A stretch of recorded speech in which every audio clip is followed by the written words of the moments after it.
What's going on, man? Oh, living the dream every day. Are you in Nashville right now? Yeah, I am. Yeah, I'm just home. Yeah. Well, I don't think you have snow right now, but you're bound to eventually. We just keep getting blasted over and over again, and whatever comes this way eventually goes that way. And It's funny. It's actually snowing on the coast right now for the first time in like years. It's all south of us. We're not getting any of it, but there's like a big snow going on down south, which is crazy. blizzard in the bayou. Well, I'm Lyndsey Marie from 93X, and man, it's finally good to talk to you. It's about time. Um, Yeah. I feel like country's been gatekeeping you for a while. And I'm selfishly, I'm like, I think this should be our guy. We've won him over already. We'll continue playing his music. I think we got acquainted with you back in 2022 when Jack came out, and I made that song my entire personality for a while. You got to be careful with that now. I think that's probably why I got pregnant. But yeah, we got acquainted with you back in 2022. You've hooked up with bands like Beartooth. David Drainman thinks you're flipping amazing. You can cosplay as Kurt Cobain and Freddie Mercury quite well. I mean, what makes rock so alluring to you? It's just before I tell everybody, but I didn't listen to country until I moved to Nashville. I grew up in a small town. I grew up country. I grew up hunting and fishing and doing all that stuff. But I listened to rock and roll my whole life. I mean, I love rock and roll and always have. And so it's always been a huge part of me. So it just kind of came naturally when I started, really working on my own artistry and stuff. It's just sort of always been inside me. It doesn't hurt that you have a good scream. You got a good scream. I I mean, where do you appreciate put that. that in a country music album? It needs it. You need to have your own avenue. Yeah, I know. I appreciate that. I've worked on it. There's a lot of people out there that are really really good, but I'm trying. I'm working on it. Man, I mean, it's you're a welcome asset to the rock radio world, at least on this end, and we're happy to have you. I've never been to a country concert ever. Can you tell me what do country fans and rock fans have in common? Um, what do the fans have in common? When you Uh, go to a Hardy show, what can we expect across the aisle? I would imagine that they both like to party. I think that doesn't necessarily fall under every genre, but maybe it does. I don't know. I guess the one thing I know that about rock and country is that they uh they both use actual instruments, So maybe that translates some way. 'Cause they're not too incredibly different if you really think about it in a lot of ways. But I don't know the fans. I mean, the rock fans that I see and that I know are partying maybe even harder than the country fans, which I is kind of a shock at first. But Okay, who has the better weed then? the better weed, Yeah. rock fans, obviously. Okay, There's a Bible Belt situation going on with weed and country fans, especially in the South. Like I feel like if we go north of Kentucky, the pit is smelling like weed after like song two, but the for some reason in the South it doesn't fly like it does everywhere else. Ah, see, there's geographical things here Something going at, on. at play. Speaking of weed, you just played like the bucket list of venues, Red Rocks, Yeah, flipping Colorado.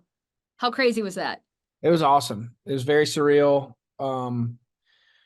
Completely lived up to the hype. Like you never know going into certain things where you're like, man, that was that, or whatever. But Red Rocks completely blew me away. Completely lived up to the hype, 1,000%. Enough so that you made a live album out of it. We'll get Live from Red Rocks due out February 7th. Yeah, The best of the best, man. You have the rock in there, you have your country, obviously. You've got a full set list and something for everyone to enjoy, right?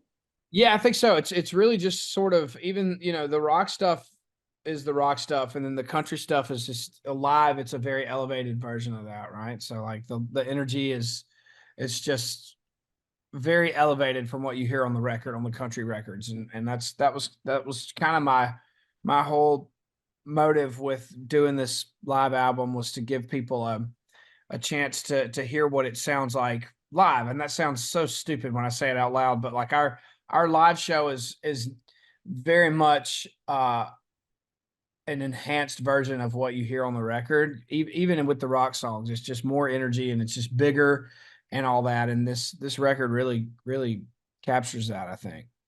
The authenticity of rock, and it's so cool that you have the whole band behind you. Um, you said that like songwriting can be quite sterile when you're like working, you're on the clock, in Nashville. And you said that's songwriting across the board. That's not necessarily just a country thing. Yeah. Um, do what does recording look like to you and your band? Are you in the same room? Are you zooming still or?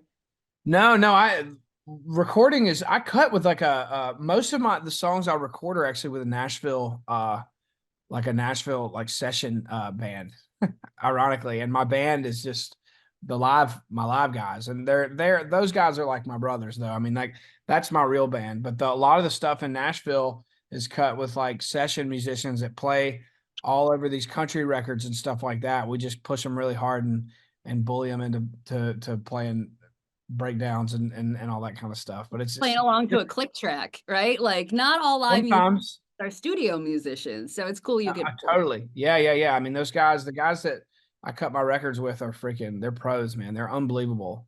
And yeah, it's weird to play with two different bands, but that's, coming up in Nashville, that's just the Nashville way. And that's what that's how it's always been. And that's the only way I know. So that's how I do it.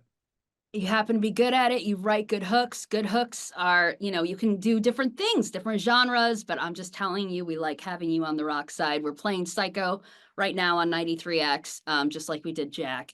And now we've got Jim Bob, I believe, that's getting, whenever this interview airs, probably out now, the rock, the clean version, the unclean version, live from Red Rocks, which is a redneck story with a rock Yeah. twist.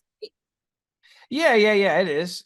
But everybody knows their own version of a Jim Bob. I like to compare him to Frank Gallagher from that show, Shameless. Just the guy that's, he gets his check every month and he just kind of wants to live out his life taking pain pills and drinking a little bit and just not having a lot of responsibility. And everybody knows a version of that person. So however whatever Jim Bob is to you. Wow. And Jim Bob gets like national status now. He'll be that single obviously featured on the entire album live from Red Rocks. You've got a tour after a baby. Dude, I Yeah. wanted to talk to you about this baby.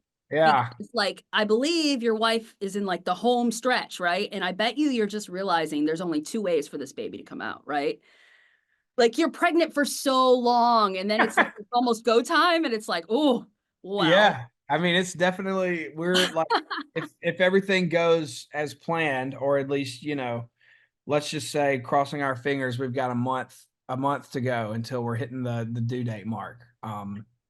Yeah, it's flown by, but we're both very prepared and very excited, and first kid, so we're really excited, and it's just the next step in life. Do you have a push playlist? Uh, my wife just wants to hear a bunch of like she loves party music, so like Pitbull and all that kind of stuff is that's what she wants. So that's No what we're way. gonna She do. wants Kesha, you know what I mean? She All wants that. No, seriously, that's her wow. jam. She likes all that fun stuff. So there's gonna be a lot of that on there. I'm just here to tell you, expect the unpredicted. I thought I had all my shit figured out, right? I had my playlist and I'm like, I'm going to push this baby out. I don't want to get sawed open like a cantaloupe. And then that ended up happening and I just wanted silence. Like the push playlist never happened. I listened to silence. I asked my husband to put on like the sound of water or something, but Yeah. it's I'm excited for you to, dude, you're going to be a great dad. It's Thank going you. to change you as a person. And I'm really excited for this chapter of Hardy. Yeah, I appreciate it. I'm very excited. I tell people all the time I've gotten to do a lot of stuff a 34-year-old, and like I in no form or fashion feel like this is happening too early, and I don't feel like I have any unfinished parent or kidless business to do. Like I'm right where I need to be or want to be in life, and so a kid right now is the perfect time. So I'm very excited. Dude, that's the best. I'm 37 and I had my first at 34. You got to be a shithead. You got to be a jerk in your Uh, 20s. And now you've got a steady paycheck. You know, you got that behind you. I'm telling you, great things are up ahead and you will be playing Psycho and Jim Bob on 93X. Man, it is so good to talk to you today. Good to talk to you too. Thanks for the time. Yeah, dude. Over and out. All right. Cheers. Have a good one. Cheers. Bye, dude.